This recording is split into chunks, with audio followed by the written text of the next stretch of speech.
Xfinity Series on Fox. Here's the stage point breakdown.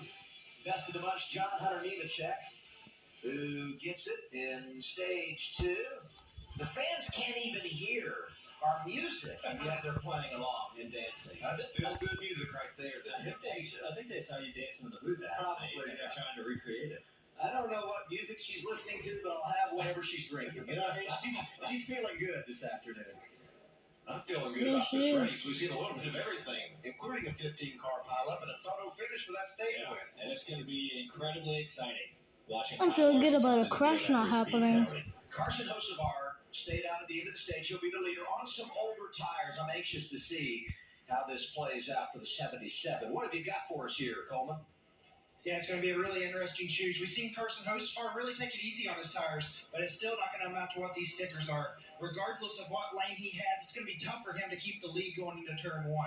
The big picture comes in. You got the 20 and the 7 that are probably the two favorites for the race win right here. They're most likely going to choose right behind each other, which isn't going to give them the opportunity to pass each other on the restart. It's going to have to play out once it goes green. So it's going to be interesting how quick the 20 can get the lead, and then how quick the 7 can get cleared and start putting pressure and track position. The other final stage, how quickly can the 10-car of Kyle Larson get to the front, starting at the rear after speeding on that last cycle of stops? Here comes the choose.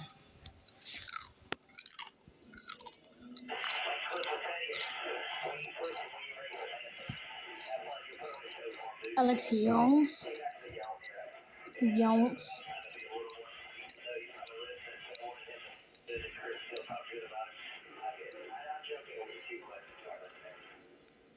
You know, it's going to be tough for him to get back to the lead. You know, I mean, he's restarting 30th. There's only going to be 49 laps to go. I mean, Kyle Larson is really, really good, but that's just, if it goes green, that's not a lot of time for him to get back up there. So he's going to need a caution or two, I feel like, to reset and give him, you know, pick up cars. Then Ross Chastain in 91. Same thing again. It's just going to be really tough to get back there with this little laps to go. I think from what I've seen so far, we're going to see some of those cautions you talked about. Yeah. And I think he gets there. And I'll say this, only one time has a Cup regular won this year in the Xfinity Series. A.J. Allmendinger in the 10-car circuit of the Americas when he had a host of problems. Battled through that, came back, won the race. So maybe the script has been written. He's been mad as heck all day long. Pulling it together right now, though. Been in a crash and right in the top 5. Austin Hill could be a guy you got to watch. Nemechek inside of Hocevar. Keep an eye on Custer, too. Outside lane behind Hocevar on those older tires. This is going to be fun.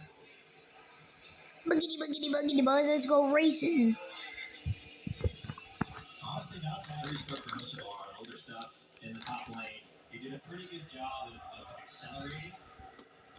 Well, he's just happy to have a bit of a gap from the big. I mean, it's streaming there, but he's got a bit of a gap. Third, so he's done a good job on the restart through 1 and 2. Wait, Blaney's a commentator? Out of line again.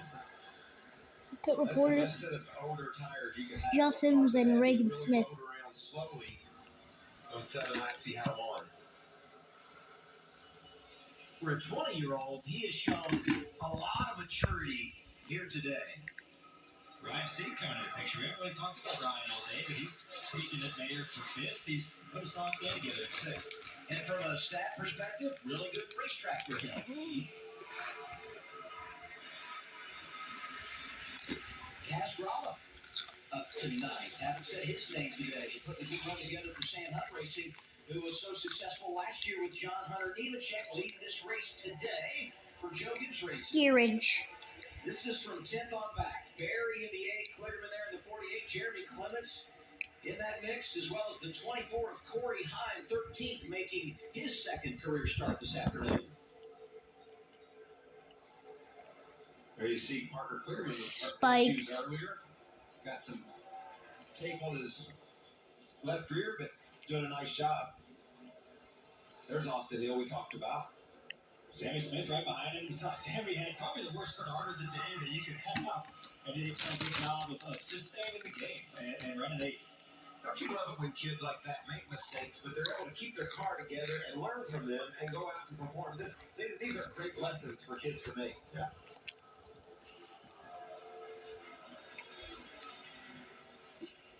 Going to be 45 laps to go this time by. So to add a little perspective to that, stage 1, stage 2 today, 45 laps. So we've kind of flipped to the back end of the race, and now you start managing those tires. And most Yeah, everyone it's Moss Cat has saying. 2 sets of tires left here to use throughout the afternoon, depending on, as we said, how those cautions fall. Custer by to third, host of our fourth, and Sam Mayer knocking on his door. Sam runs a little bit higher than most people into turn 3, as you see there. And right out next to that wall. Took a good run there off the turn, but not quite enough.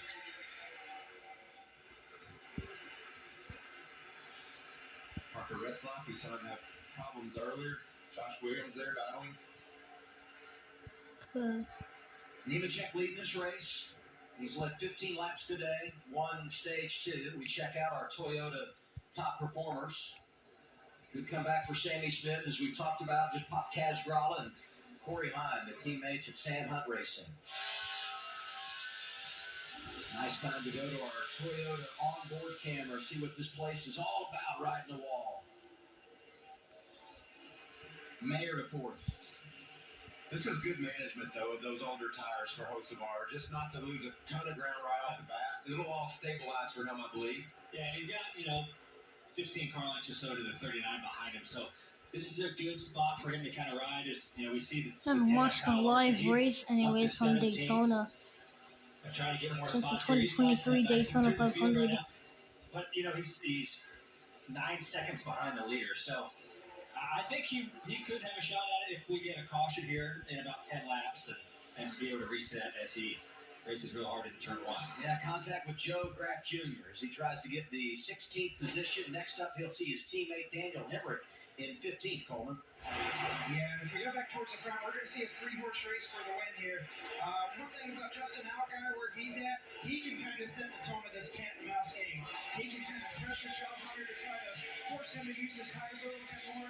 John Hunter just does a Larson's in 15th right now.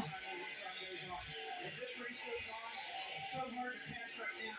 You're trying to set yourself up for the last 5 to 10 laps of this race if you're Justin Allgaier. I'm going to be interested to see how that line he was running earlier down low, why has he drifted up high? What's different now? You can see he's a little bit lower, but higher than the other competitors on entry there. Yeah, I think he was losing a little time to the 20 when he was wrapping the bottom the whole way through the corner. So I feel like he 40 laps to go. He was trying to move up to the wall, but still angle down on exit. So I feel like that was it. He just thought he was losing some time and wanted to change his lineup a little bit. 40 laps to go for the NASCAR Xfinity Series at Darlington. It's the Shriners Children's 200. We're going side by side on Fox with Nemechek out front.